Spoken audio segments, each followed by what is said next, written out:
So recently I was inspired about reading about the importance of making merit and of avoiding the non-virtues of body, speech, and mind.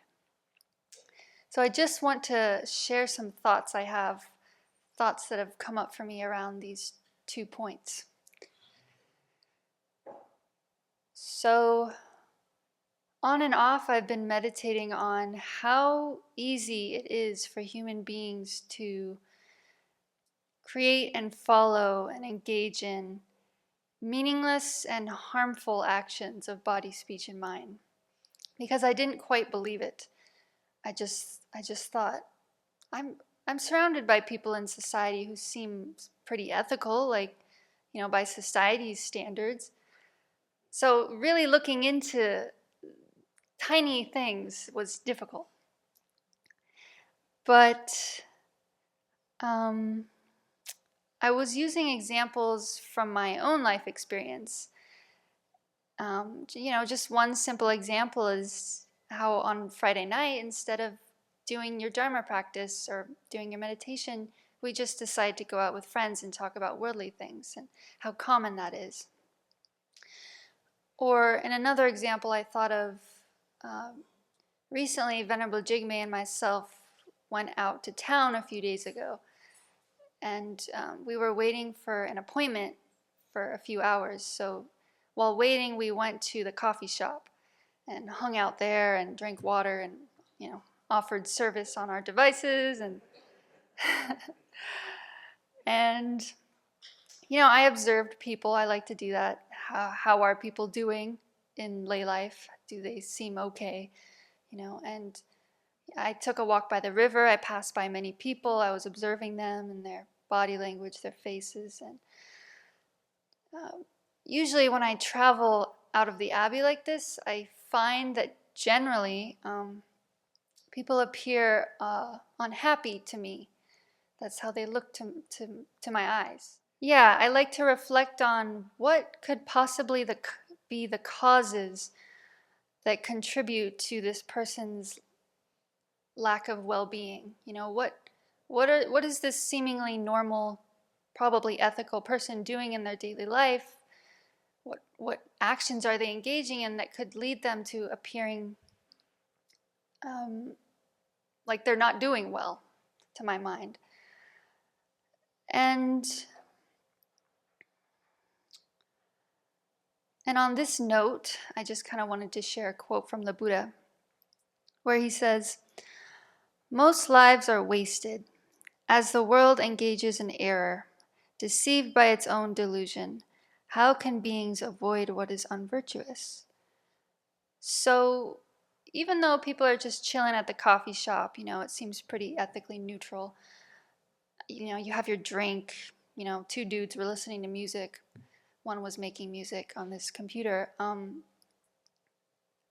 If one is doing it with a motivation of the 8 worldly concerns, I want a good reputation, that's why I'm in this cool coffee shop, whatever.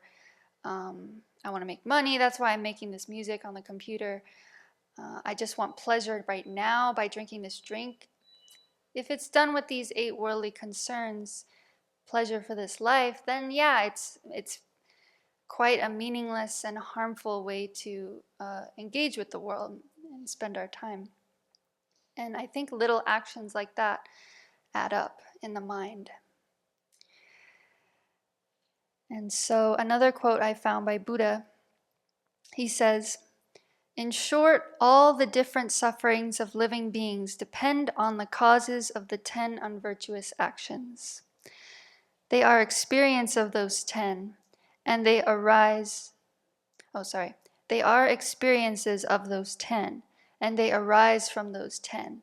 They flow from them, are related to them, and have those as their causes." And so on the flip side, it's the same with the 10 virtuous actions, in that, all the best, most beautiful, positive experiences ripen from the 10 virtues. But I was reading many, many sutras spoken by the Buddha about all the various ways that merit and negativity can ripen in certain rebirths. And I was just kind of blown away by how a seemingly infinite variety of experiences can ripen just from engaging in 10 things, like 10 non-virtuous things or 10 virtuous things. But I looked further into this, and in Geshe Sopa's commentary on the Lamrim Chenmo, he wrote that Buddha, for the sake of convenience and practicality, Buddha subsumed all the negativities of body, speech, and mind into 10 actions. And Geshe Sopa was writing that there's actually more actions that are negative that are not within the 10 non-virtues. So that was interesting, and that made more sense to my mind to try and wrap my head around this. And I also came across many sutras where the Buddha went into great length, extensive length and detail about how positive actions and merit can ripen in these incredibly just amazing ways in the God desire realms, desire God realms. And yeah, I was just trying to wrap my head around this. Like, Buddha gave an example of how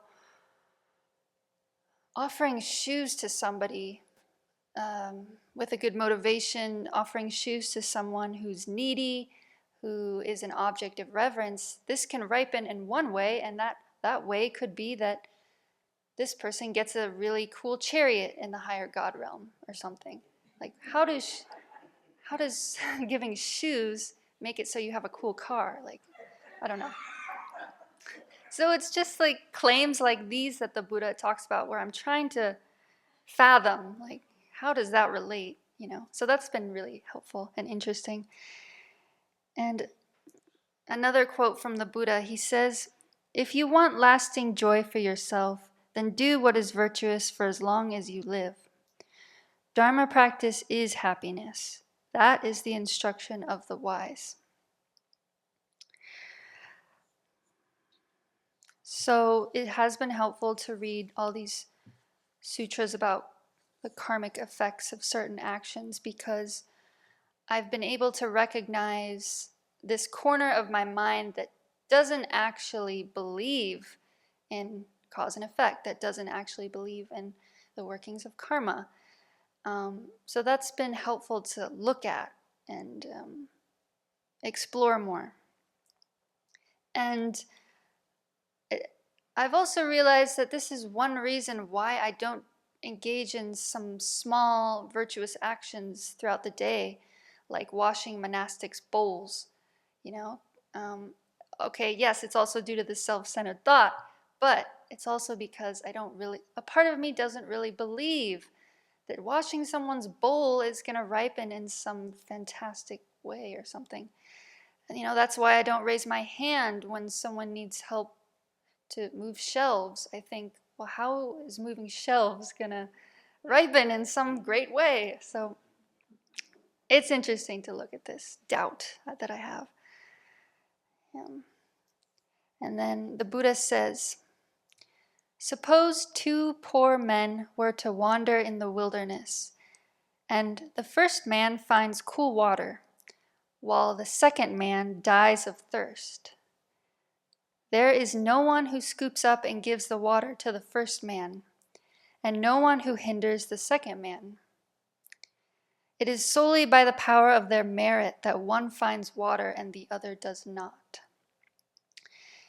So the Buddha makes many statements like these powerful, sure statements in these sutras that just kind of hit me like, whoa, merit is real, karma is real. I need to integrate this into my daily life, into my mind.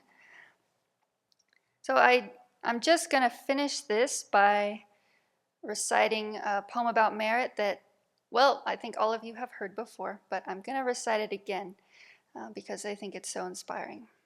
And it's spoken by the Buddha. Buddha says, "Those with merit enjoy themselves, and their fruits are supremely virtuous. There is nothing that liberates like merit. Therefore, do what is meritorious.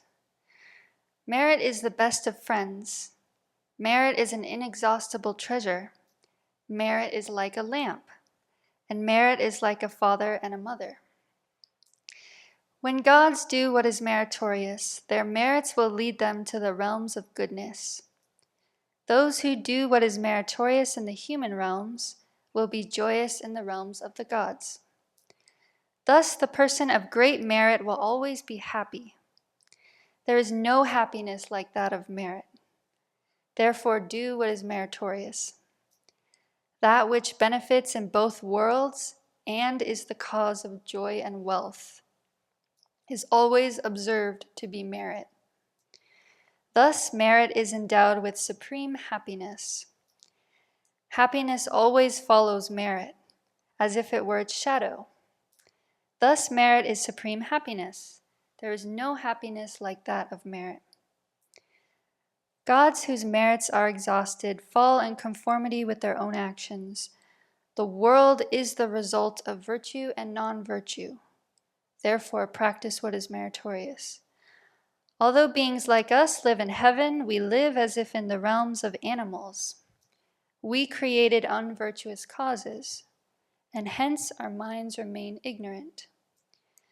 Those with deficient merit are hard to train and go to the lower realms. Like a moth flying into a candle, how could they possibly be happy? The ignorant who are fooled by their own minds are deprived of merit. They have no happiness, but only infinite suffering. Again and again they are born, again and again they die. Gods and humans crazed by happiness find no lasting happiness. Merit illuminates the world.